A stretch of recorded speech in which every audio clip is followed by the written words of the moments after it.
हाँ तो दोस्तों, मशीन आवर का और एक कुछ क्वेश्चन देख लेते हैं। मैं बनाने वाला हूँ फ़िलहाल क्वेश्चन नंबर 17, वही है एम एल अग्रवाल वाला क्वेश्चन नंबर 17। इंपॉर्टेंट है इसलिए बता रहा हूँ, और इम्पॉर्टेंट है लेकिन आसान भी है, थोड़ा लॉजिक लगाओगे इजीली बन जाएगा। बस एक पॉइंट कुछ खास है, उसी के लिए बता रहा हूँ, देखते जाओ, बहुत ईजी है।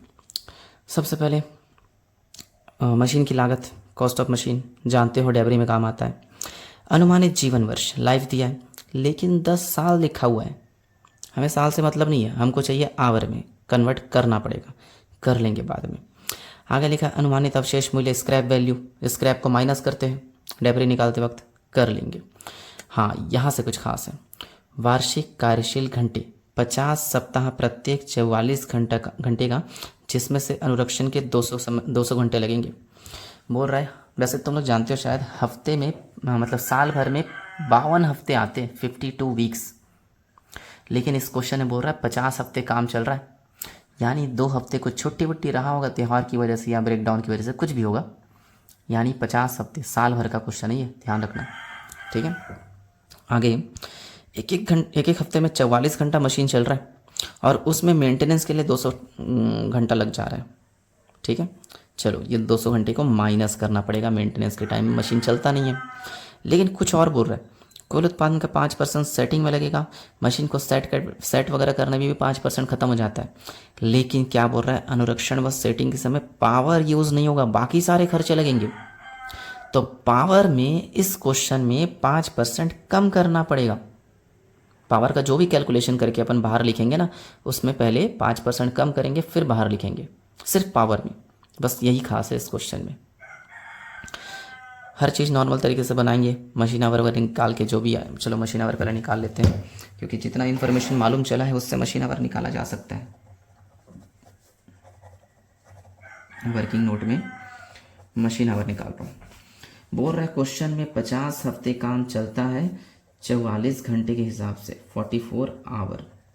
तो देखा जाए तो 50 × 44 कितना होता है, 2200, यानी 2200 घंटा काम चल सकता है। लेकिन मेंटेनेंस टाइम कुछ माइनस करना पड़ेगा। मेंटेनेंस लिख लेना 200 घंटे, तो बचेगा 2000 घंटे, यानी मशीन आवर 2000 है। बस इतना ही खास है और कुछ नहीं। ऊपर कोने में मशीन आवर लिखते ना, 2000 लिख दिया, 2000 आवर। तो जहाँ भी मशीन आवर साल भर के खर्चे से डिवाइड करना पड़ेगा, 2000 से करेंगे। ठीक है, चलो और आगे देखते हैं। क्वेश्चन स्क्रीनशॉट ले लिए रहो। और क्वेश्चन में सेकंड पॉइंट, मशीन 16 इकाई शक्ति प्रति घंटा प्रयोग करती है, दर 10 पैसे प्रति इकाई। उल्टा पढ़ते हैं हमेशा, पावर में याद करो। 1 यूनिट का 10 पैसे, तो 16 यूनिट का कितना कर लेंगे। लेकिन याद करो, पावर में 5% टाइम नहीं लगता, 5% माइनस भी करना पड़ेगा। ठीक है, सोचेंगे। फिर प्रति सप्ताह रसायन की आवश्यकता, केमिकल भी ज़रूरत पड़ता है। इंग्लिश में देखो, केमिकल रिक्वायर्ड वीकली, 20 रुपये। केमिकल ऊपर आएगा, चलो मैं लिख लेता हूँ ना, केमिकल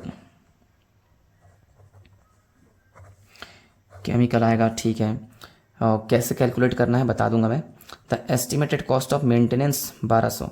अच्छा, इस क्वेश्चन में रिपेयरिंग अलग दिया है और मेंटेनेंस अलग दिया है, तो मेंटेनेंस अपना ऊपर आएगा। अगर एक साथ रहता तो मैं एक ही लाइन में रिपेयर मेंटेनेंस के नाम से डाल देता नीचे, लेकिन यहाँ दोनों अलग अलग दिया है, तो मेंटेनेंस ऊपर लिखना। फिर मेंटेनेंस के बाद 2 परिचालक, ऑपरेटर्स वेजेस। ठीक है, पहले नाम लिख रहा हूँ मैं। फिर विभागीय उपरिव्यय, डिपार्टमेंटल ओवरहेड। उसके बाद मशीन का बीमा, इंश्योरेंस। और कोई खर्चा नहीं दिख रहा है तो बी नंबर डाल के मशीन एक्सपेंस बना लेता हूँ।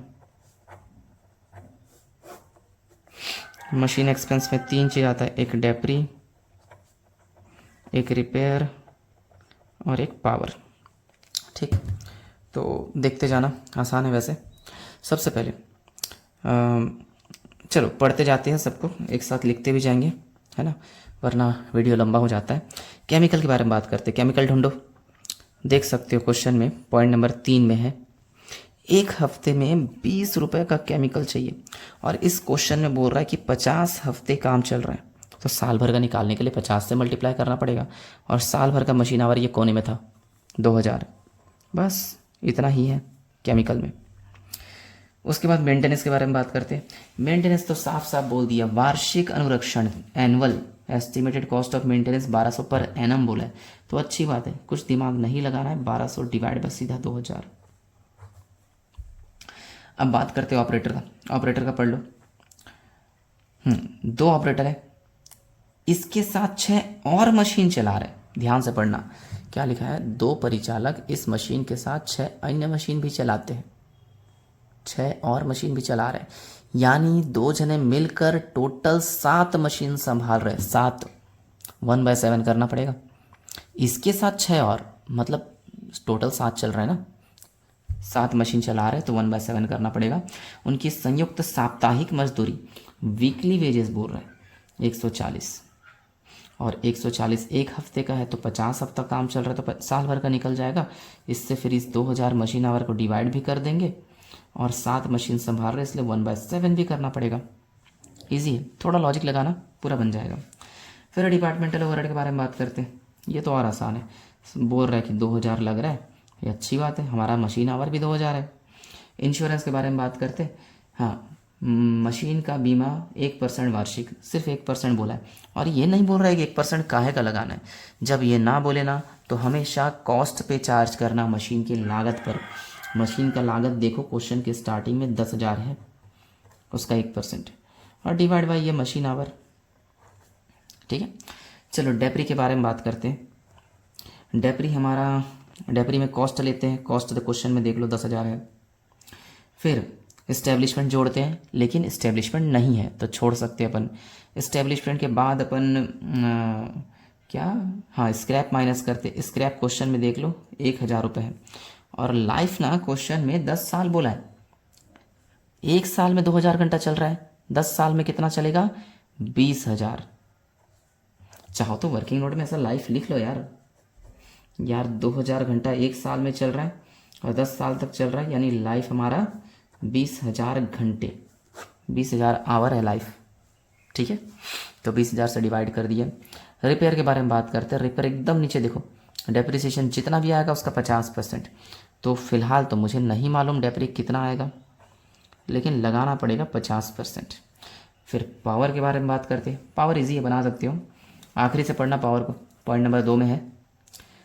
हाँ आखिरी में पढ़ो, देखो प्रति इकाई 10 रुपये, 1 यूनिट का 10 रुपये है, और 16 यूनिट खा गया, तो 16 यूनिट का कितना, 1 यूनिट का 10 रुपये, तो 10 रुपये की 10 पैसे, 10 पैसे है यार, 1 यूनिट का 10 पैसे, तो 16 यूनिट का कितना, यानी 10 पैसे इंटू 16/1, बस कैलकुलेट करेंगे आ जाएगा आंसर।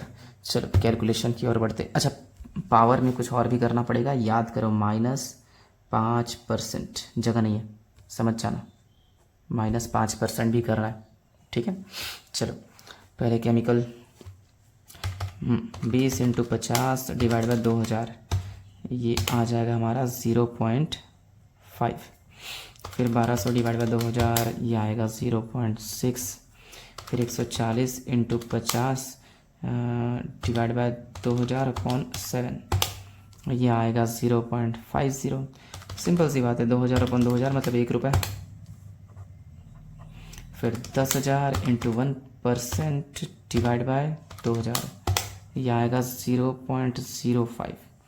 फिर डेप्री के बारे में बात करते हैं, 10,000 माइनस 1,000 डिवाइड बाय 20,000, तो ये आएगा 0.45। अब इसी 0.45 का 50%, यह आ गया 0.225। अब इसके बारे में बात करते, इतना कैलकुलेट करेंगे, फिर -5% दबा देंगे, देखते जाना। तो पहले 0.10 × 16 है क्या, और डिवाइड बाय 1 से कोई मतलब नहीं है। फिर -5%, 1.52, इन सब को जोड़ेंगे आ जाएगा 3.1 कुछ। देखते हैं आंसर कितना है,